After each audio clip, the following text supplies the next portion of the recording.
Good afternoon, students. Welcome to the live lecture of Real Analysis 1. In the last lecture, we have seen some important remarks which are helpful for us for understanding this Riemann integration. Right? The first remark says that the integration value of a given function always lies between small m times b minus a to capital M times b minus a. Actually, these remarks will help you for solving the objective type questions also. Right? Second remark we have seen is the function for which these two integrals are not equal is called not integrable. Third, whenever we say that integration a to b f dx exists, the meaning of the word exist is that the function is bounded and integrable. The function given function that is integrand f is bounded and integrable over the given interval. Number 4 remark we have seen that the value of integration actually lies between m times b minus a to capital M times b minus a. In that we can insert the upper sum lower sum values. Therefore the final inequality we have obtained is small m times b minus a less than or equals to lower sum less than or equals to actual integration less than or equals to upper sum, and this upper sum is less than or equals to capital M times b minus a. Okay, and last one, whenever we'll take a subtraction of the two sums, upper sum and lower sum, we call this new sum to be the oscillatory sum. Why? Because this capital Mi minus small mi gives you the oscillations or fluctuations or variations of the given function in the given interval, right? Therefore, we call this UPF minus LPF to be the oscillatory sum. Then we have seen the example. First example is for the constant function. We have proved that the constant function is integrable and the integration value of this constant function k between the limits a to b is k times b minus 0. Systematic procedure we have done. The second example we have completed is f of x equal to x square. We have shown that it is integrable and we have found its value also, that is k cubed by 3. Okay, and I have given you these two examples for homework. You have to solve very similar to the examples we have solved in the class itself. Okay. Now in today's lecture we were going for some important inequalities and the definition. First of all, we will try to understand the meaning of the integration whenever we have the limits, inverse limits, right? That is, let me just write meaning of integration a to b e of dx when b is less than or equals to a. Whenever we were writing actually integration a to b, what we are expecting, a is less than or equals to b, right now? We were expecting a is less than or equals to b. Now we want to find out what will be the meaning of this whenever b is less than or equals to, that is a is greater or equal by b. Right now? Okay. Here if I have a to b, suppose this is my function, then what is this integration means? Integration is actually this much area, right? A to b, whenever b is greater or equal by a. Now we were going in the reverse manner. We were considering b less than or equals to a. That is, we were starting from b and we were moving towards a, right? No? We were starting from b, we were moving towards a. And what is the value if I go on the left by convention? On real line also, if we go on the right, the values becomes positive. If we go on the left, the values becomes negative. The values of the points on the real line are going to decrease on the left, right? No. So, according to the sign convention, whenever we have a measurement to the left, right to left, then the measurement will be negative. Therefore, what we were writing is whenever we have this situation. Okay, then we were writing this as integration a to b e of dx is equals to negative integration b to a e of dx. I think you have written this already in 12th standard, but you should understand the meaning now, right? Yes, any difficulty with this? Or I'll write strictly less than by. B strictly less than by. What happens if it is exactly equal? Okay? What happens if it is exactly equal? What is the value if b is equal to a? 0. Yes, it is 0. Why? Because whenever these two values coincides, there is no such a area we were getting, right? No. That's where the area comes out to be 0. Or you can just shift this B point to A. You just try to take it towards A and just make it overlap. Then there is no area. Therefore, the area bounded by the curve with this condition of B equal to A will be 0. Getting both the statements, what is the meaning? If b less than a, it becomes negative, and if equal, it becomes 0. Is it okay? Yes, ma'am. Now we will go for some inequalities, important inequalities to understand. Inequalities for integral. What is the assumption? F is bounded and integrable function, right now?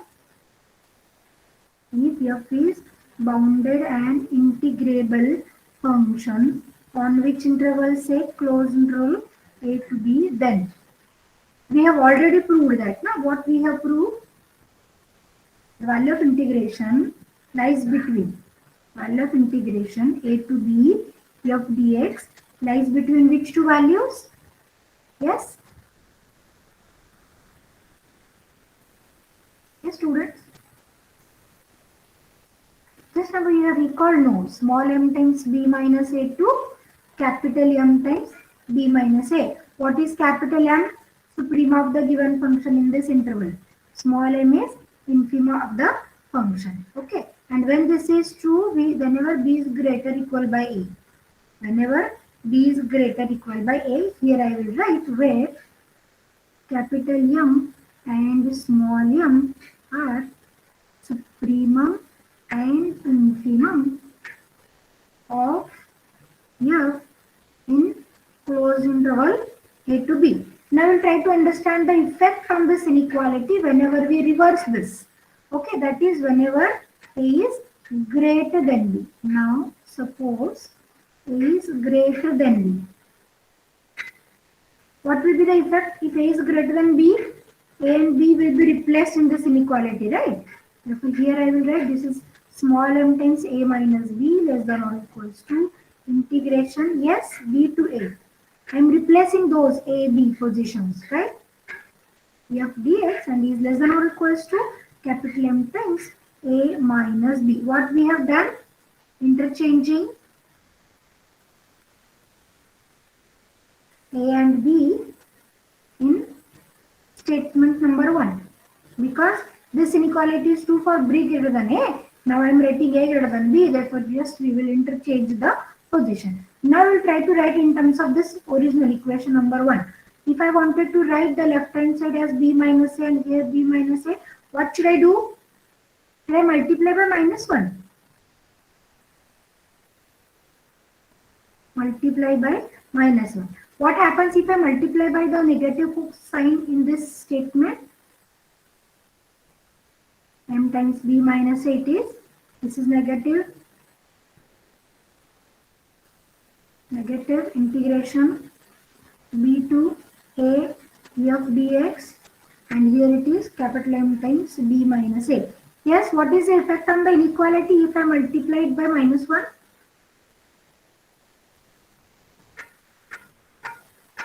Yes, students? Change on opposite. Hello? Yes, inequality gets reversed. Therefore, shall I write here greater equal? Okay. Yes, ma'am. Yes, ma'am. Now, this middle one, we will absorb this negative sign also. What happens if I absorb this negative sign? Limits will change, right?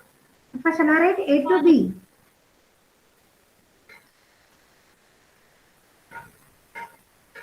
Okay. Now look at this.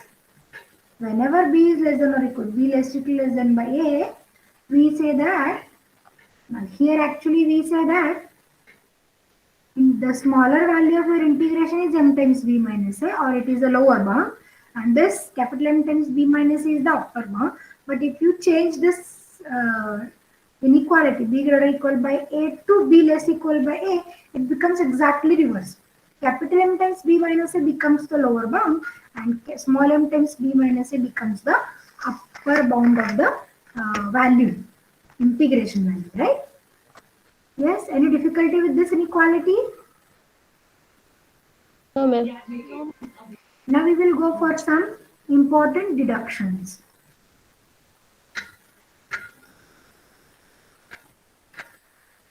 Deductions are actually some observations, right? Huh? Some important deduction. Number one, I will go. Now, what the first deduction says that whenever we have f to be a bounded and integrable function, f is bounded and integrable on closed interval ab, then there exists a number lambda. Then there exists a number lambda lying between bounds of f, lying between the bounds of f such that, okay, what I'm writing the reduction here, look at this. Here we were saying the value of integration lies between small m times b minus a to capital M times b minus a. Therefore, this value is going to be equal to some value or some multiple of b minus a, right? This integration value is equal to some multiple of b minus a, and that multiple we were writing say lambda, where lambda lies between small m to capital M. This is what our first deduction is. The value, there exists a number lambda lying between the bounds of f such that integration a to b f dx is exactly equals to lambda times b minus a. Where is lambda going to lie? Between small m and capital M, between the bounds of the given function, right? Is that okay? Yes, ma'am. The value lies between small m times b minus a to capital M times b minus a, means the value of integration is exactly equals to some multiple of b minus a, and that multiple we have selected to be lambda. No doubt lambda will lie between small m and capital M. Okay. Now, what is this effect on the lambda if we have the continuous function? Can anyone tell me? What is the effect on this function, the lambda value, if we have a continuous function? This is A, this is B, somewhere here we have some small m, and let this be capital M, right? And the value of integration lies between small m times b minus a, means this region to this bigger region. This we have seen already, right now. Okay. Now we were saying actual integration is some lambda times b minus a, where lambda is the value, lambda is some value lying between small m to capital M. And if the function is continuous, this lambda is f image of some point. Let's see. Right? If a lambda I can replace by the function value f of c, where c lies between a to b. Is that okay? When this is true, only if this function given to be continuous. If the function is not continuous, can you find out this pre-image c for every function value lambda, for every value lambda between m to m? No, it is not possible, right now? Let me give you an example why it is not possible.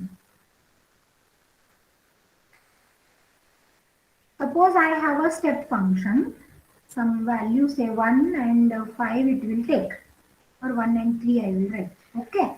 So this in which interval we have? Suppose some 1 to 4. Okay. This is a step function. Is this function continuous? No. No, it is not continuous. The function takes value 1 from 1 to 2. There is no value between 2 to 3. It's a break. And from 3 to 4, it takes a value 3. Right now? Yes? This is not continuous. Therefore, what is your small m here? This is the small m value. What is capital M? 3. Correct? Yes. Now 2 is the value lying between small m to capital M. But for this value, if you select this to be 2 lambda, say, whether you have some any pre-image for this value, function pre-image for this value, because this function do not take a value 2. Therefore, we will not get any pre-image. Therefore, for not continuous function, we cannot give a guarantee that for every value of lambda between small m to capital M, it will give you some pre-image. But if the function is continuous, for every lambda between m to m, we will get a pre-image. Means lambda is a function value. Correct? No?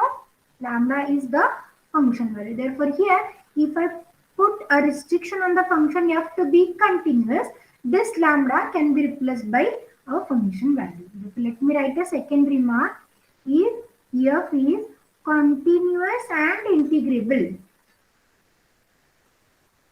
whenever it is continuous on closed interval, whether it is bounded, because here we were not writing bounded, we have written simply continuous and integrable on closed interval AB. Whether it is bounded,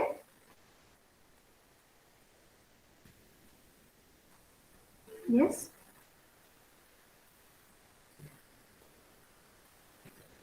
yes students, what is the idea? Continuous function depend on closed interval, bounded or not? Bounded, ma'am. Yes, it is bounded always. Continuous it is, no. Continuous on whole interval. So continuous function depend on closed interval is always a bounded function. Therefore, here we were not writing again the function is bounded. What we have written, if f is continuous and integrable, then there exists a number c in this closed interval AB such that, what such that? Integration a to b f dx is equal to f of c into b minus a. Is it okay? Understood the difference between the two reductions? Okay, lambda we have replaced by the function value. I hope there is no difficulty. Okay, if you want to check this by example, you can check it. How can you check by the example? Now I'll take a simple example of a straight line passing through origin y equal to x is a function I am taking, say f of x is equal to x from the region 0 to 2 say, for the interval 0 to 2 say. Okay, now what is the value of your integration?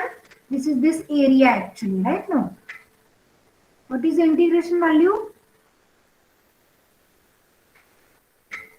Integration x is x square upon 2 between the limits 0 to 2. What is, if I put the value of 2, 2 square by 2, it is 2, no? Minus 0, therefore this value of integration is 2. Now, this is a continuous function. Can we find out the lambda and its pre-image also, so that we can write this as f of c into b minus a. Correct? What is the suprema and infima values for this function f of x equal to x? May I say this is my infima, m. This is my suprema. Okay? Yes, ma'am. Now, can you tell me the value of lambda such that I can write this as lambda times b minus a. I can write this as lambda times b minus a. Okay, this 2 I wanted to write like lambda times b minus a. Lambda I wanted to find. What is the value of b minus a? This is 2 minus 0. 2 equal to something times 2 minus 0. What is your value of lambda here? Is it 1? 1. Yes, lambda is 1. Therefore, I can write integration 0 to 2 x dx as 1 times 2 minus 0. That is 2. Now, tell me what is this pre-image for 1? What is the pre-image for 1? Here is 1. What is your function? F of x equal to x for the sake of understanding. Yes, it is 1. Therefore, this is my C. Correct now? So for this one, I can write as f of 1 times 2 minus. What is the value of lambda? Here we were getting 1. C is also 1. You can check how this is 1 times f of c times 2 minus 0. It is 1 times 2 minus 0 right now. Is that okay?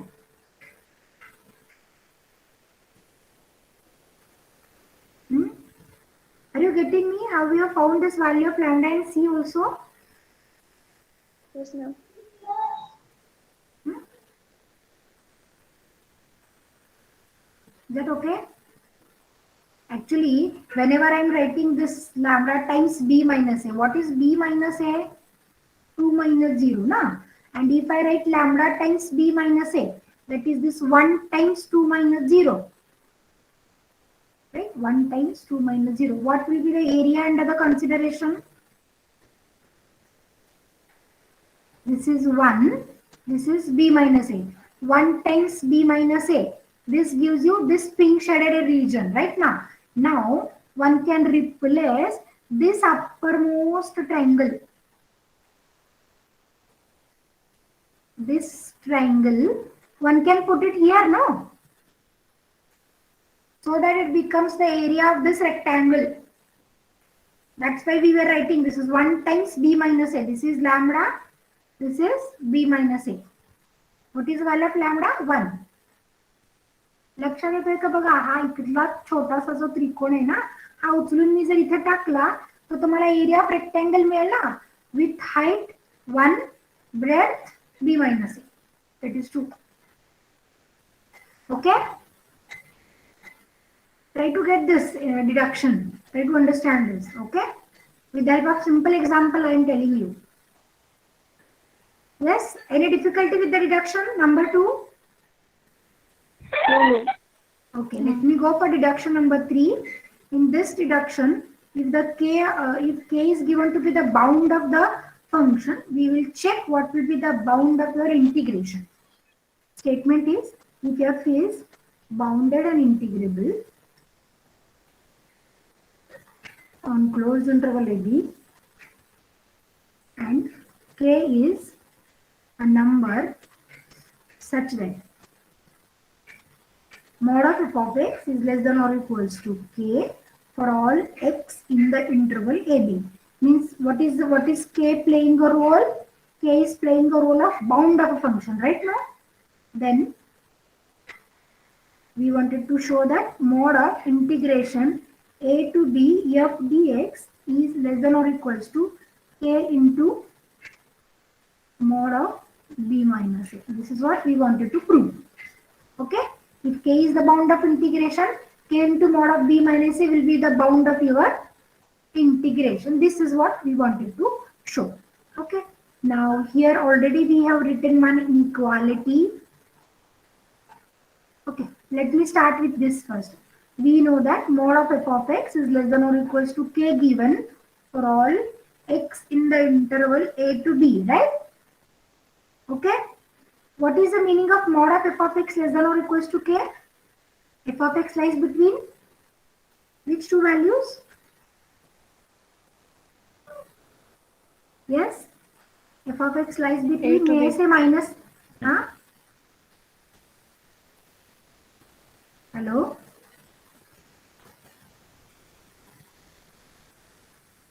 Huh, please speak some more louder.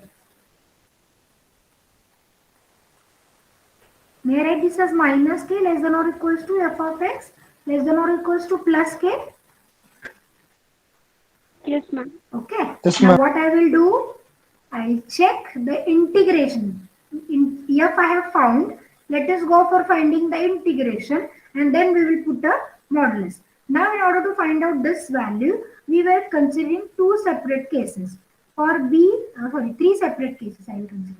First I will consider for b greater than a. For b greater than a means what? Usual case, na? For b greater than a. What will be the integration? Now I am going to take I will call this inequality as 1. I will integrate from a to b. Okay? Integrating 1 from a to b, no? Because b is greater than a. A to b. What is the effect on this inequality if I integrate? What is the integration of constant we have seen? Integration of a constant k is a times b minus a, right? No. Therefore, for this constant minus k, This is minus k times b minus a. And what we will have in the middle? Integration a to b f dx. Is that okay? Yes, Now, ma'am. looking at this, may I say this modulus value less than or equals to k into b minus a? This value is less than or equals to k into b minus a, for which b greater than a, and let me call it as statement number 2 say. Now let me go for a second case. Now b less than a. We have to consider all the possibilities. B less than a. What will be the effect if b is less than a on this inequality? May I just interchange the values of a and b in this two?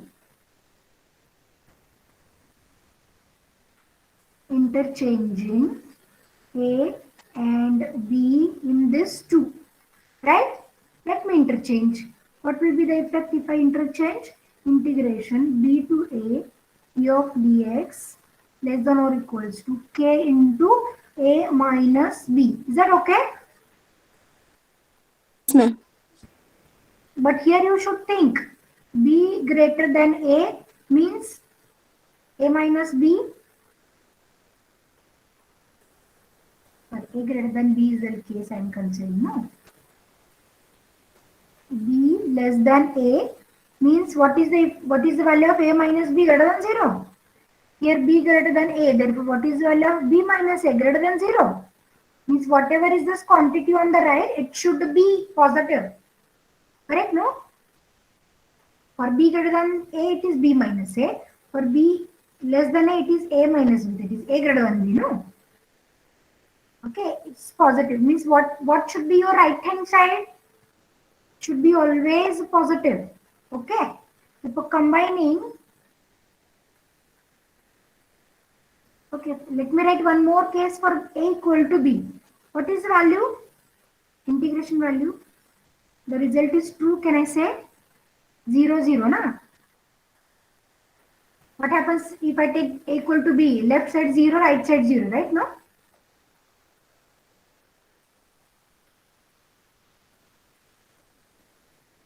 Okay. For combining just these two inequalities, number 2 and 3, may I say this right hand side must be in the modulus? Something, whatever the value, we should have positive value on the right hand side. Therefore, what can I write is modulus integration a to b f dx is less than or equals to k into, I'll put it in the modulus a b minus a. Is that okay? Whatever is the relation b and a. Is everyone getting me? For b greater than a, this is b minus a. For a greater than b, it is a minus b. Means whatever it is, something positive we should have. Okay? Hence the proof of this inequality number 3. Any difficulty? No, ma'am. No? No, Okay. ma'am. Let me go for deduction number 4. In this deduction, it says that whenever we have a non-negative function, then integration is also non-negative. Let us write. Let if f is bounded and integrable on closed interval AB and f of x is greater equal by 0 for all x in the closed interval AB. What is the meaning of f of x greater than equals to 0? Function is non-negative, right now? Then what we wanted to check, integration a to b, f dx is greater equal by 0 if b greater equal by a. Okay. And this is less than or equals to 0 if b is less than or equals to a. Nothing to prove actually. Let me show you with the help of sketch. What is the nature of your function if it is non-negative? This function curve lies totally in the first quadrant, right? First quadrant or first above x-axis I can say, right now? Like this. It may take 0 also. It may touch x-axis, but it should lie above x-axis. If the curve is either on or above x-axis, what about the integration?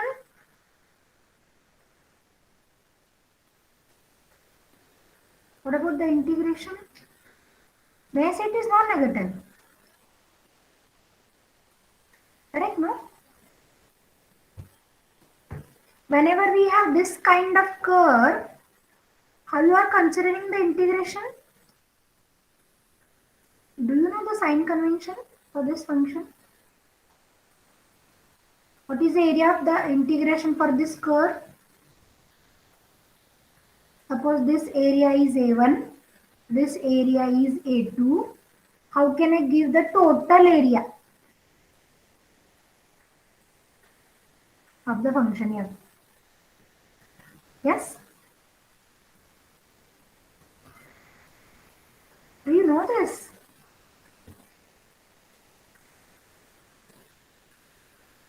Hello? What is the convention, sign convention? Area is positive or above x-axis. Area is, huh?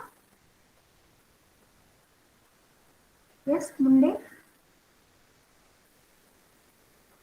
Total area equal to A1 plus A2. Is it A1 plus A2? Are you sure? That is what I am telling you.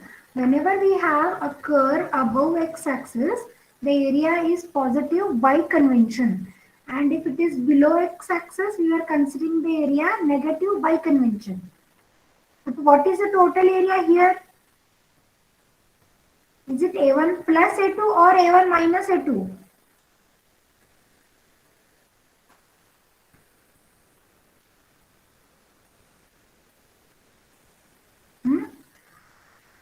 Let me give one more example.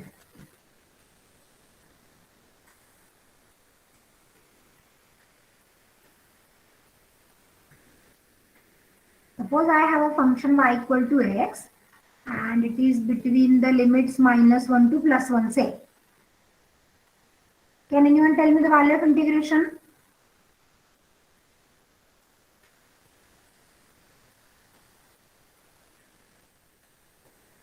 Yes. Solve the integration and tell me the value. -1 to 1 x dx. Y equal to x or f of x equal to x is the function under the consideration. This is origin. Total area is this added with this, no? Tell me integration value.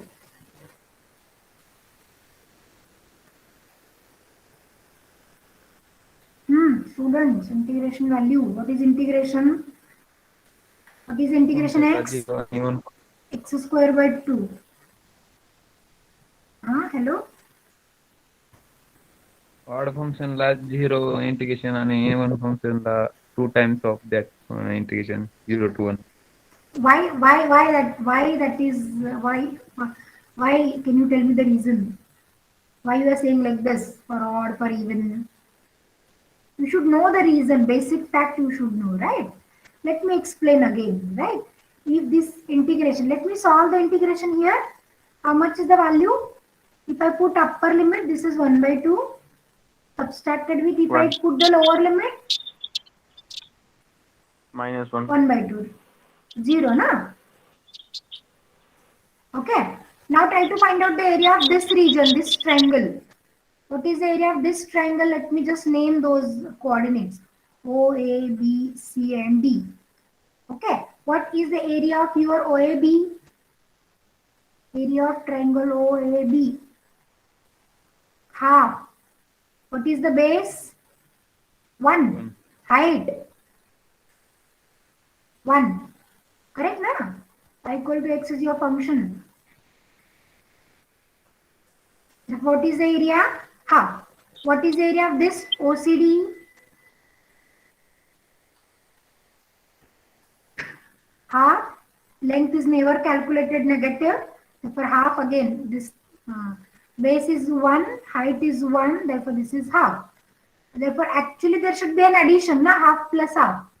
But we were getting the result 0. Okay. Therefore, here the sign convention is being used.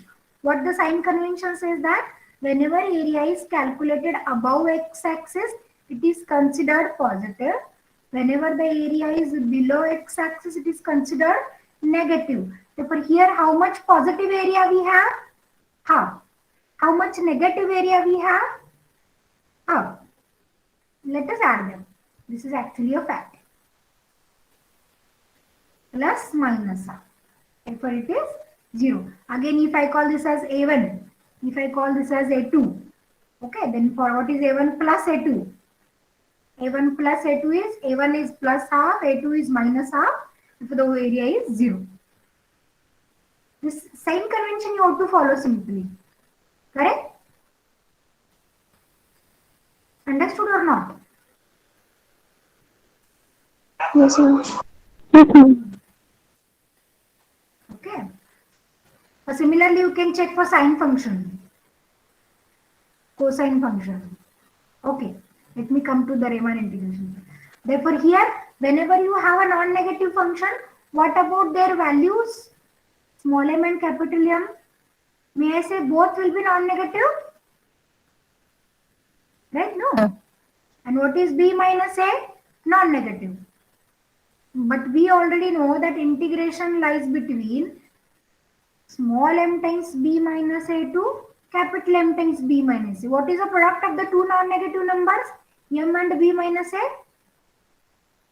This is non-negative. This is non-negative. Therefore, the value which lies between two non-negative values, may I say it is non-negative. Therefore, the area of integration is non-negative, greater or equal by 0 whenever b greater than or equals to. And why it becomes less than or equals to 0? Because here we have changed this convention. And according to the sign convention, whenever b is less than or equals to, the area should be negative. Therefore, this non-negative becomes non-negative becomes non-positive. Okay? Any difficulty? No, ma'am. Last, deduction number 5. Deduction number 5. Deduction number 5 says that if f is greater or equal by g, so is their integrations. Let me write. If f and g are bounded and integrable on closed interval ab such that f is greater or equal by g, then f is greater or equal by g, then what we wanted to show, integration a to b f dx is greater or equal by integration a to b g dx. Under which condition? B greater or equal by. And what happens if I take b less than or equals to a? Yes, students, what is the effect on the inequality? Equal. Equal. B less than or equals to a? Less equal. Less equal. Yes, it is less equal. Okay. Let us prove this. We will prove this by using the previous deduction. What is the previous deduction? Says that f greater or equal by 0 implies integration a to b f dx is greater or equal by 0 for b greater or equal by a. This is the previous deduction. Now here what we have? F is greater or equal by g given. Therefore, can I write f minus g is non-negative? For all x in the closed interval a to b. Therefore, by using deduction 4, can I write integration a to b f minus g dx greater or equal by 0 whenever b is greater or equal by a, and integration a to b f minus g dx is less than or equals to 0 whenever we have b less than or equals to 0. Okay, how can I separate this?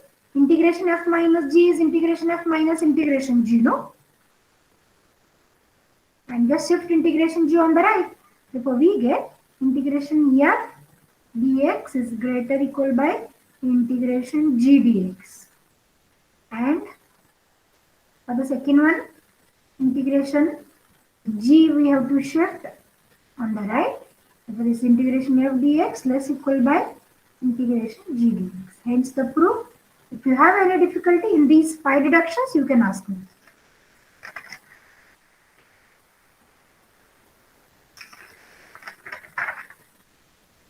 Yes? Any difficulty up to this if you have? No? No, ma'am. Shall I proceed forward? No, ma'am. Before going to the next theorem, I have one more important definition called as norm of a partition. Refinement we have seen, no? What is refinement? P star is a refinement of P if P star contains P, no? At least one point we should have extra. Okay. Now here norm of a partition we were defining to be the length of largest subinterval. Correct? Actually, whenever we have an interval of this type A to B, what we were making? We were making partition like this by putting the values x0, x1, x2 like this, no? Okay. With this, the given interval is divided into number of subintervals. Each subinterval has its own length, and here the norm of the given partition is defined to be the length of largest subinterval. Whichever will be the largest will be taken as the norm of the given partition. Let me write the definition. For any partition P, the length of largest subinterval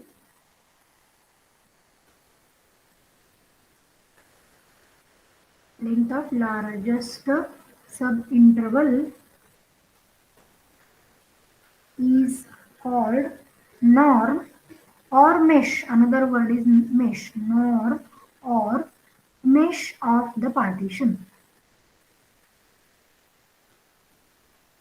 And it is denoted by mu of P.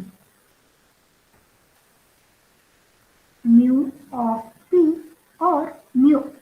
Okay, that is mu equal to mu of P equal to how I am going to consider what is the length we have written for every interval? Delta xi, right? No?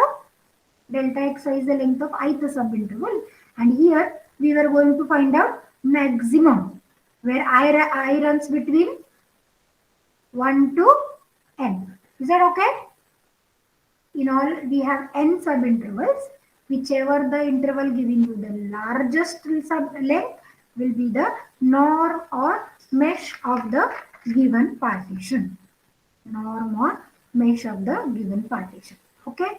Now we will proceed further to prove an important theorem which we have seen already by graphical aspect. Okay. What is the graphical aspect we have seen? If you remember, we have discussed that whenever we refine the given partition, what is the value, what is the effect on the lower sum and upper sum?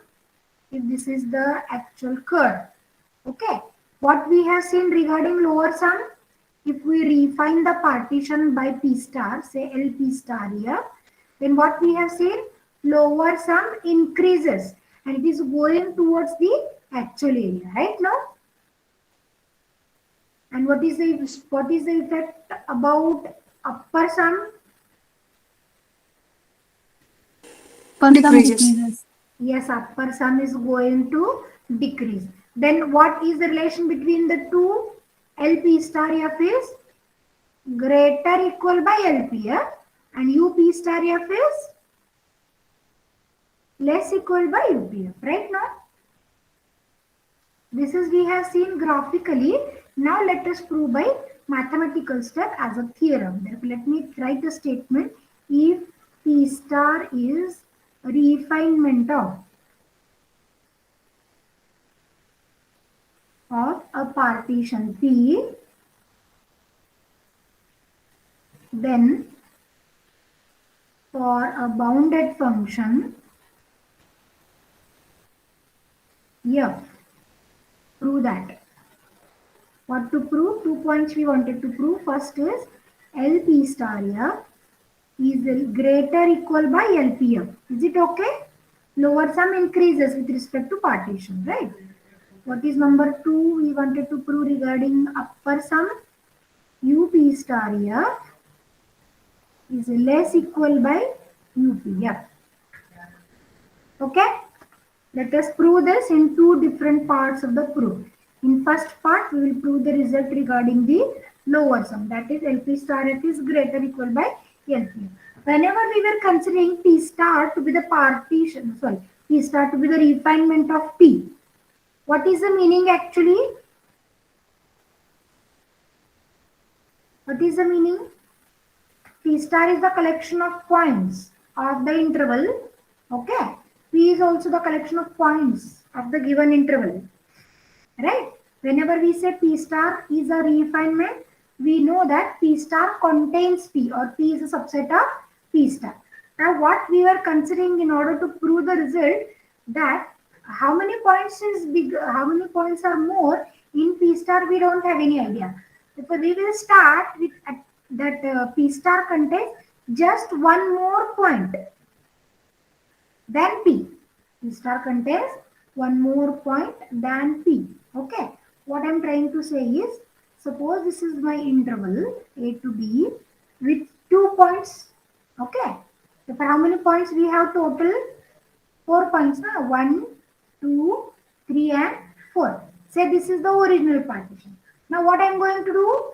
I'm going to add one more point somewhere here. Then how many points we have in P star? 5 points. In this P we have 4 points. Therefore P star is bigger. P star is containing P. P star is superset of P. Is that okay? For the sake of proving the result, what we were assuming, this refinement P star contains just 1 point more than P. Let me write. Suppose the refinement P star of P contains just 1 point more than P. Just 1 point more than P. Is that okay? Let me show you what is the original partition under the consideration and what will be the refinement. Okay. This is x0, x1, x2, right? Somewhere I am going to show you the ith subinterval xi minus 1 to xi. Continue up to xn minus 1 to xn. This is original partition, right? Now let me consider P star to be the refinement. Now in this refinement, what one has to do? One has to plot one more point. Let me make the original partition as it is.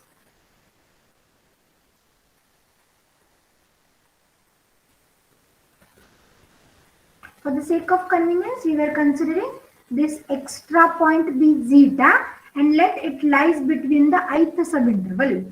Then how many points we have in P star? How many points are there in P?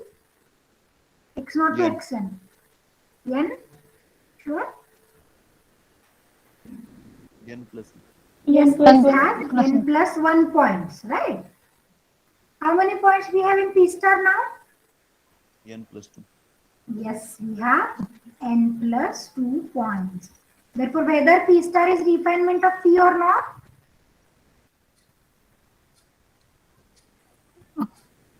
Okay. Now I am going to write, let this extra point be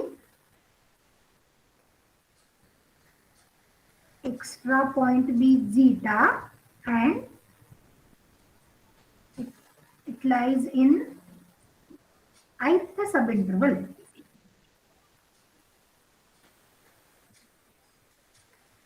That is xi minus 1 strictly less than zeta, strictly less than xi. Right? What happens if I take equality? Poonam Jain Jangre, unmute your mic. You want to ask anything to me? Sorry, ma'am. Okay.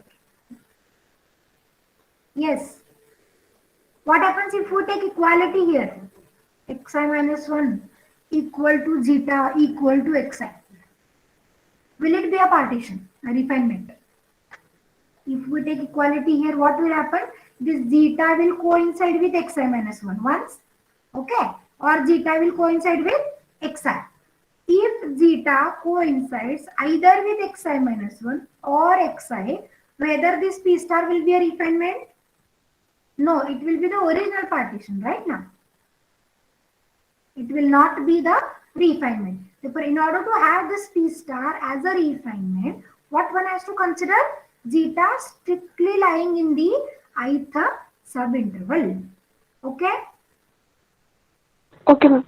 Now, we will try to find out the values of infima in these intervals. What is the notation we have used for the infima of the function in the ith subinterval? What is notation? Mi, no? Small mi. What is small mi? Infima of y. In which interval? Xi minus 1 to xi, right now? Now this xi minus 1 to xi, this interval we have divided into two parts. Therefore, one has to focus on these two subintervals also. Therefore, if I am interested in proving this first result regarding lower sum, we were discussing the infimas, right? Therefore, what I will do, I will say W1 will be the infima of the function f in this interval, xi minus 1 to zeta. Okay? And W2 be the infima of f in zeta to xi. Understood what the notations we have used? Okay. Now, we are clearly interested in the relation between the values small mi and W1, small mi and W2. What should I write? Less equal, greater equal, equal. You have to tell me. What is the relation between mi and W1, mi and W2? Getting me? लक्षात येते का काय प्रश्न विचारला आपल्याला? Zeta is the mi is the infima over whole interval xi minus 1 to xi. That of W1 is the infima over this interval. W2 is the infima over this interval. Now you have to tell me the relation between mi W1 and mi W2. What should I write? Am I less equal by W1 or am I greater equal by W1? Less equal. Sure? Everyone agree with her?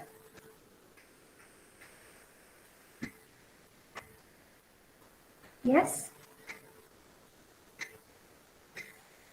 समजतंय का सगळ्यांना what is the relation between mi and W1?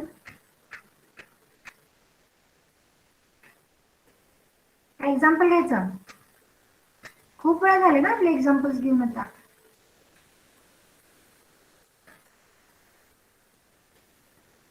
You should reply me, otherwise I will continue. I is less equal by W1. Very good. Mi is less equal by W1 and mi is less than or equals to W2. Therefore, let me write directly the relation here. Okay. Finding this relation is very important because the whole proof depends on this relation. Okay. Now let me finish in 5 minutes, or should I continue in the next lecture? Okay, let us stop here with this relation. Some few steps are remaining. It is not possible for us to complete the theorem. Okay. Now, if this relation is not understood, take one example and do practice here.